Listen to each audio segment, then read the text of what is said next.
Bon, aujourd'hui on se retrouve pour le point lecture de la honte.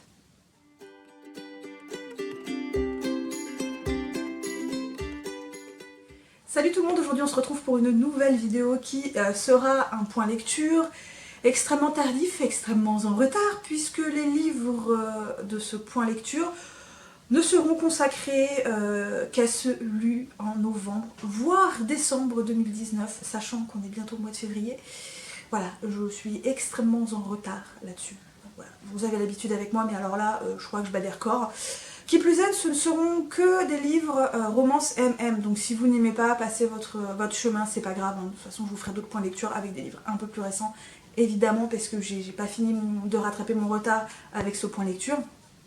Et dernière info, comme ce sont des livres que j'ai lus il y a un certain temps pour la plupart, je risque d'avoir oublié des petites choses, donc veuillez m'en pardonner.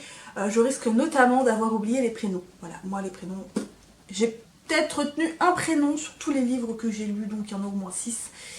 Voilà, ça fait beaucoup. Bref, on va pas trop s'attarder là-dessus et on va commencer tout de suite. Je commence du coup par un tome 1, il s'agit du tome 1 de Père célibataire, donc Célibataire de R.J. Scott, publié je ne sais plus où.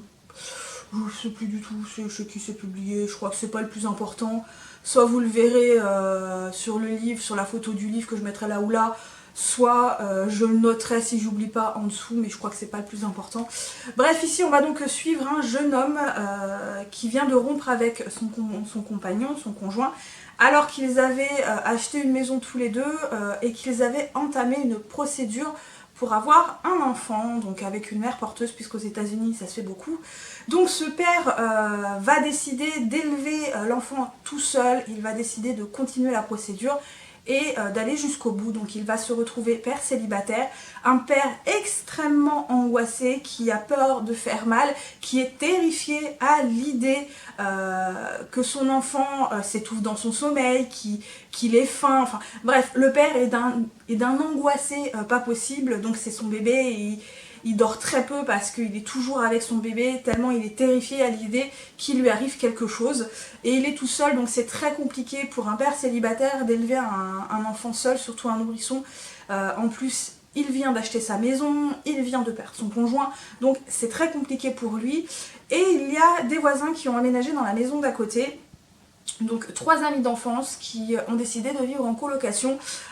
Vu leur vie, vu les métiers qu'ils ont, c'est pareil, pour eux c'est très compliqué d'avoir des horaires réguliers, ils sont encore assez fêtards. Donc il y a un médecin, il y a un policier et il y a un pompier. Donc le médecin va rencontrer donc son voisin et va avoir tout de suite un très gros coup de foudre pour lui. Et il va évidemment vouloir le connaître et avoir une relation avec lui qui est plus une relation sexuelle. Sauf que, bah écoutez, hein, comme c'est de la romance, les choses ne vont pas se dérouler comme il l'avait prévu et le cœur va s'en mêler. Alors, je vous en dis pas plus sur le résumé. C'est une lecture plutôt sympathique. J'ai pas trouvé ça extraordinaire, hein, je vais pas vous mentir. Mais ça se lisait bien, c'était facile, c'était pas compliqué. On avait une jolie romance, un petit peu trop mièvre, mais bon, je savais à quoi m'attendre en me plongeant dans ce roman. Moi, ce qui m'intéressait réellement dans ce roman, c'était l'idée de voir un père seul élever son bébé. Et j'ai trouvé ça plutôt cool parce que c'était vraiment un père super angoissé. Et je pense que n'importe quel parent aurait été un peu comme lui, hein, surtout au départ. Moi, je suis pas maman, donc je peux pas vous dire comment ça se passe. Mais j'imagine que quand on a un premier enfant, qu'on soit en couple ou célibataire, ça doit pas être évident tout de suite. Et j'ai trouvé que c'était plutôt bien rendu ici, même voire un peu à l'extrême, parce qu'on a vraiment dans l'histoire un père extrêmement angoissé. Un père qui avait décidé en plus de ne surtout pas se mettre avec un autre homme dans sa vie, parce qu'il voulait consacrer vraiment sa vie à sa fille. Et bah, les choses vont pas se dérouler comme prévu. Et à côté on a donc ce médecin qui lui ne veut pas se caser, en tout cas pas tout de suite, parce que voilà, il est jeune, parce qu'il a un métier extrêmement prenant et il n'a pas envie...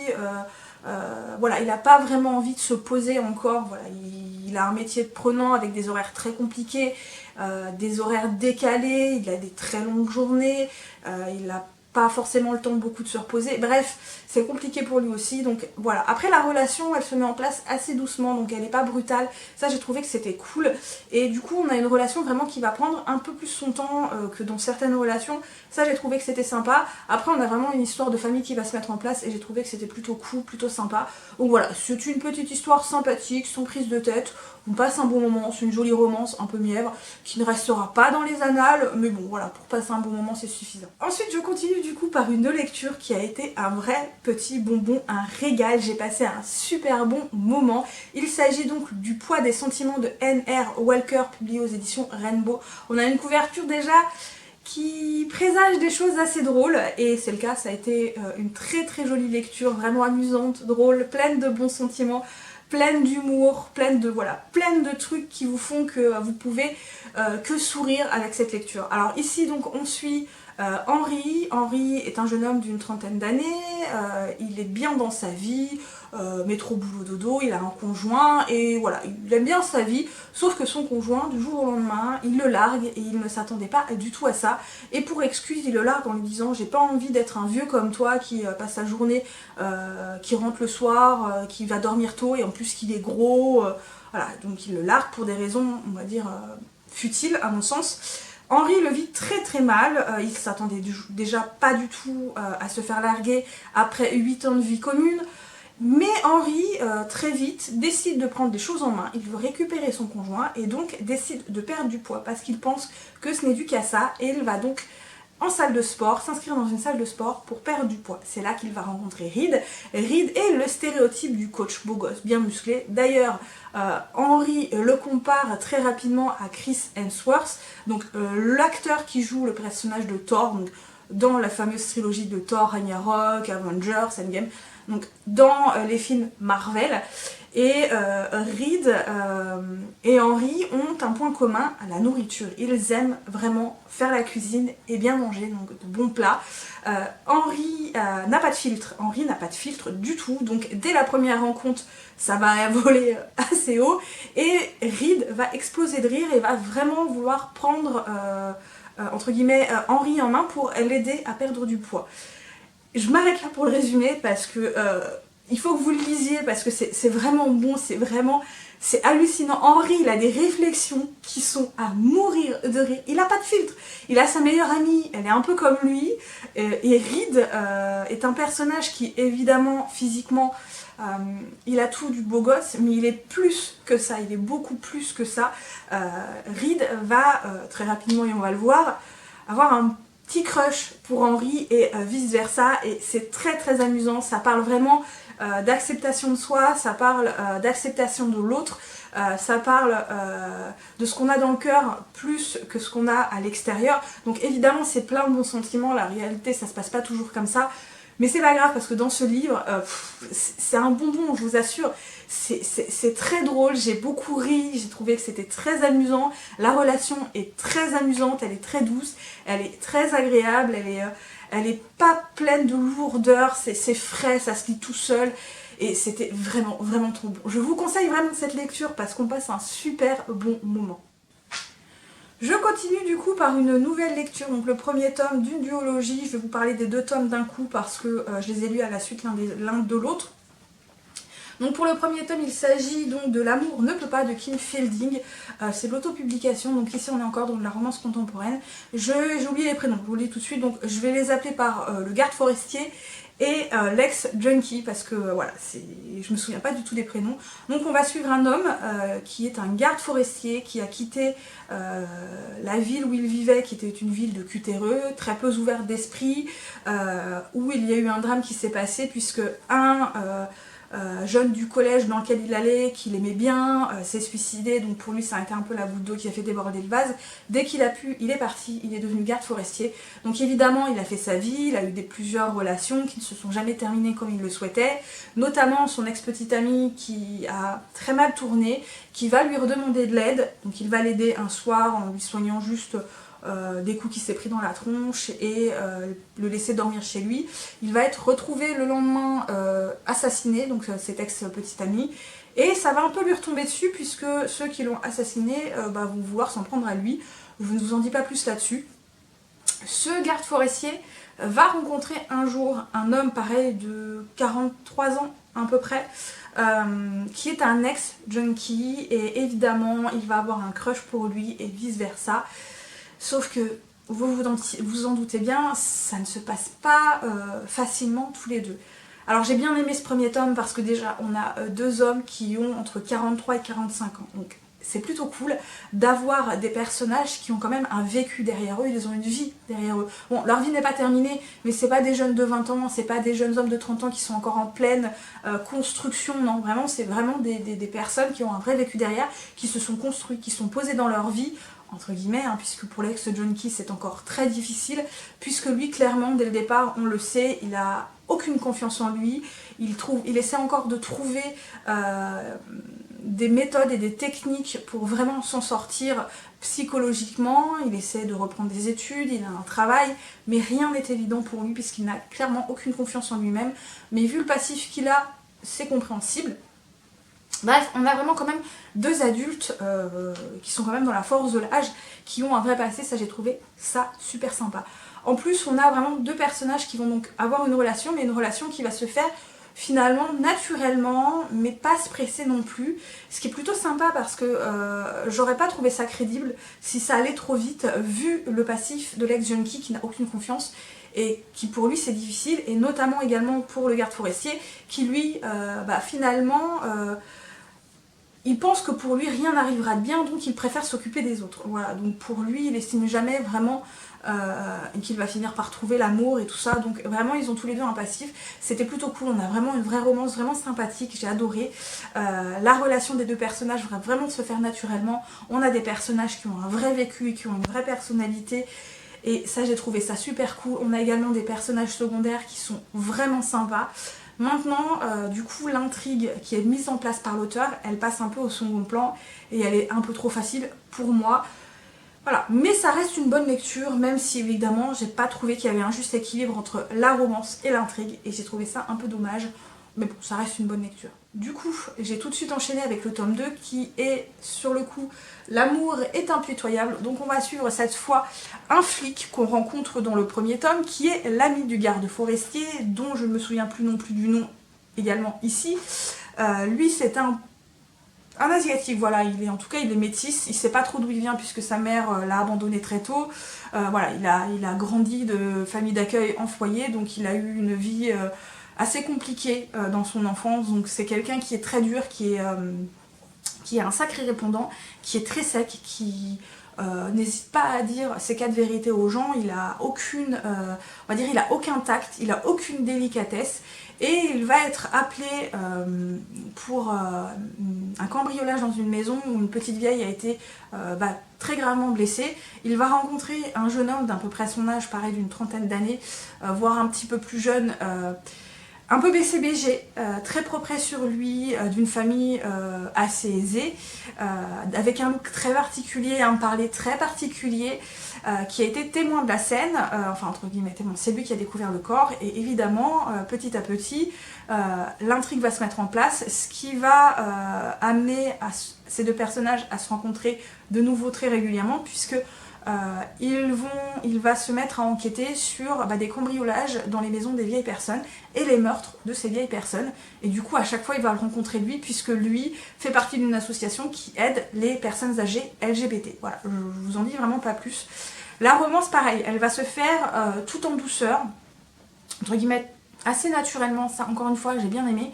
J'ai un peu moins bien aimé que le premier tome parce que peut-être que les deux personnages avait certes pour le flic un passif très lourd, mais il s'arrêtait pas sur ce passif en fait, le flic ne s'arrête pas sur son passif, ça j'ai trouvé que c'était plutôt cool, mais peut-être parce que du coup ils avaient pas le même vécu, le même passif, et c'était pas des hommes qui avaient vraiment une vie derrière eux encore, et que j'avais trouvé que c'était plutôt cool dans le premier tome, et que j'aurais aimé retrouver des hommes, ou en tout cas voilà, qui étaient plus âgés et qui avaient vraiment un vrai passif derrière eux, enfin en tout cas une vraie vie derrière eux, donc qu'ils avaient eu le temps de bien se construire.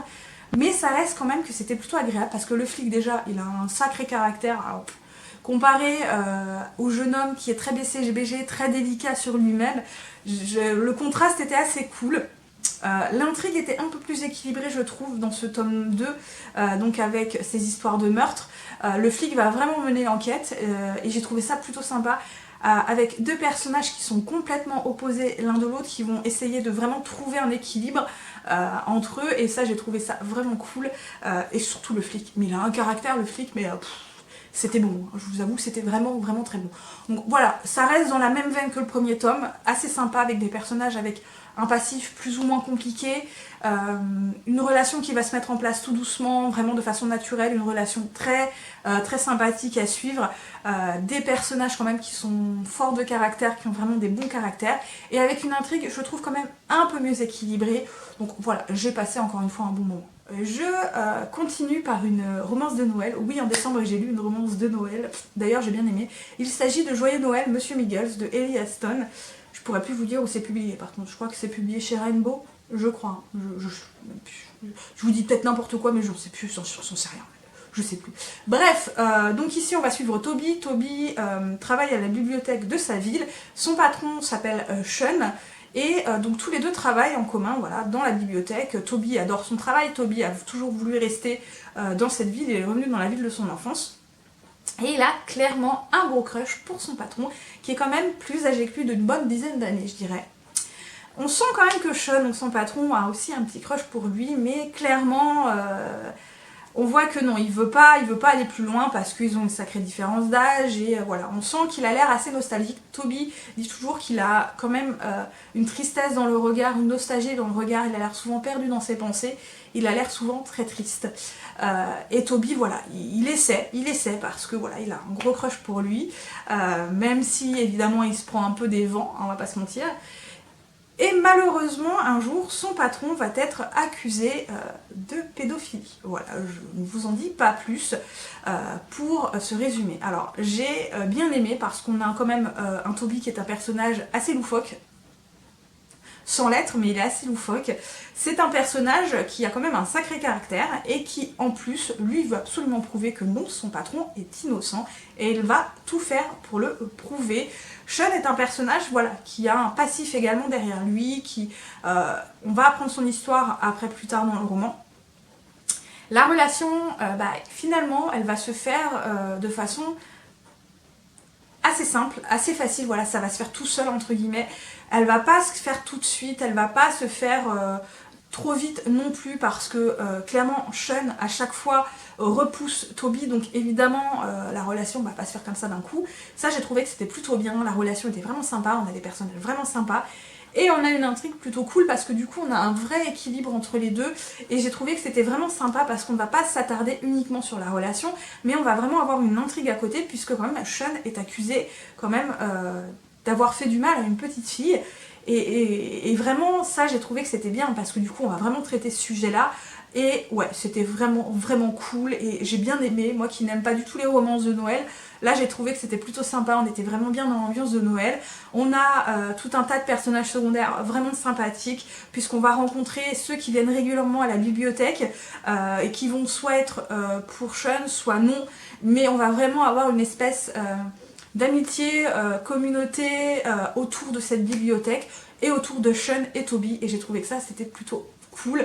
Et en fait c'est de la romance de Noël, ça se lit tout seul, c'est facile, c'est mignon, c'est pas prise de tête, un peu mièvre, mais on a un bon équilibre vraiment entre l'intrigue et la romance de Noël, et ça j'ai trouvé que c'était vraiment... Et je termine par une petite déception, enfin une petite déception, c'est un livre que j'avais depuis très longtemps dans ma pile à lire, je savais pas quoi lire à ce moment-là, je me suis dit on va lire celui-là. Il s'agit donc de L'inavouable secret de Monsieur Ballantyne de Isabelle Lucas, et c'est l'autopublication je crois, je ne sais pas non plus, je ne sais jamais, c'est pas grave. Donc ici on va suivre un directeur d'école privée qui a eu une enfance et une adolescence assez agitée. Je vous en dis pas plus là-dessus, vous découvrirez dans le roman, mais ouais, pas mal agité, pas mal d'aventures, plus ou moins avouables. Et dans son école, dernièrement, il a un petit garçon qui lui pose beaucoup de soucis, qui est très rebelle, un petit garçon de 8 ans. Et en fait, il comprend très vite qu'en fait, c'est pas un enfant qui est à la base on va dire, embêtant. Voilà, c'est un enfant sage, c'est un enfant sérieux à l'école, bon, c'est pas non plus le petit ange, hein, non, pas du tout. Mais voilà, il sent que le fait qu'il se batte tout le temps, c'est pas normal, donc il va convoquer son père. Il va apprendre que malheureusement son père et sa mère sont en instance de divorce, que ça retombe sur le petit garçon qui vit très très mal ce divorce et qui du coup n'étudie plus correctement, se bat, est rebelle, voilà, il fait que des bêtises. Et évidemment le père n'est pas trop content d'être convoqué, sauf que quand il va rencontrer le directeur, il va se dire mais je le connais, il me semble déjà l'avoir vu, et quand il va savoir d'où il l'a déjà vu, va se mettre en place une espèce de jeu entre les deux. Je vous en dis pas plus, je pourrais pas vous dire exactement.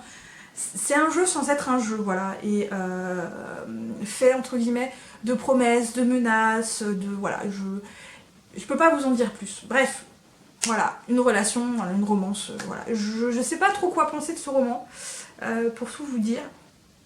Je trouvais que la jeunesse du directeur de l'école était plutôt pas sympa, mais je trouvais que c'était assez sympa d'avoir un personnage qui a eu une jeunesse, on va dire, aussi agitée, aussi ouverte, aussi différente de ce qu'on a l'habitude de voir. Et j'ai trouvé ça vraiment cool. Vraiment, vraiment cool. J'ai trouvé ça assez sympa. Maintenant, la plume de l'auteur ne m'a pas convaincue. Voilà, m'a pas convaincue. La romance m'a pas convaincue vraiment non plus. Voilà, je sais pas trop quoi vous en dire de ce roman. J'ai pas trouvé ça nul, mais j'ai pas trouvé ça transcendant. J'ai pas du tout adhéré à la plume non plus. Pourtant ça collait bien vraiment à l'ambiance anglaise, parce que le directeur d'école est anglais à la base. C'est même un noble qui a renoncé à son titre. Mais malgré tout, je sais pas, j'accrochais pas, je l'ai lu, je suis allée jusqu'au bout. Je sais pas, j'ai lu ce roman en ayant la tête vide. Voilà, j'ai eu la sensation d'avoir la tête vide. À chaque fois que je replongeais dans ce roman, je le lisais pour lire quelque chose et j'avais la tête vide. Donc je peux pas trop vous en dire dessus, parce que voilà, j'avais la tête vide. Voilà, tout simplement. Et voilà, j'en ai terminé pour ce point lecture énormissime et extrêmement en retard. Donc là, j'ai moins de retard, ça y est, j'ai rattrapé le gros du retard. Donc j'espère que cette vidéo n'est pas trop longue, parce que là au montage je sais pas comment ça va se passer. J'espère qu'elle vous a plu. N'hésitez pas à laisser des petits pouces bleus, des commentaires, à me suivre sur d'autres réseaux sociaux si l'envie vous en vient, à vous abonner à ma chaîne. N'hésitez pas, je ne mords pas. Et moi, comme d'habitude, je vous souhaite de très très bonnes lectures et à très bientôt pour une nouvelle vidéo. Bye bye.